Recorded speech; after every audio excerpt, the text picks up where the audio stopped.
புதுச்சேரி கடற்கரை சாலையில் நடைபெற்ற பாரம்பரிய பழமையான கார்கள் கண்காட்சியை துணைநிலை ஆளுநர், முதலமைச்சர், வெளிநாட்டு சுற்றுலா பயணிகள் உட்பட ஏராளமானோர் கண்டு ரசித்தனர். புதுச்சேரி அரசின் சுற்றுலாத்துறை சார்பில் பாரம்பரிய கார்களின் அணிவகுப்பு கடந்த 2010ஆம் ஆண்டு முதல் நடத்தி வருகின்றனர். அதேபோல் இந்த ஆண்டு புதுச்சேரி கடற்கரை சாலையில் கார்களின் அணிவகுப்பு நடைபெற்றது. இதனை துணைநிலை ஆளுநர் கைலாசநாதன், முதலமைச்சர் ரங்கசாமி, சுற்றுலாத்துறை அமைச்சர் லட்சுமி நாராயணன் ஆகியோர் திறந்து வைத்து பார்வையிட்டனர்.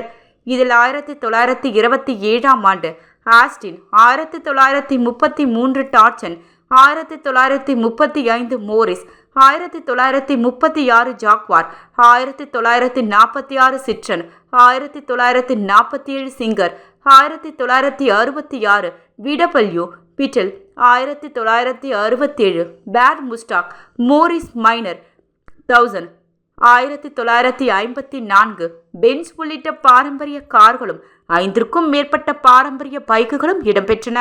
இந்த அணிவகுப்பில் சென்னை, புதுச்சேரியை சேர்ந்த 40க்கும் மேற்பட்ட பாரம்பரிய கார்களும் மற்றும் 5க்கும் மேற்பட்ட பைக்குகளும் இடம்பெற்றன.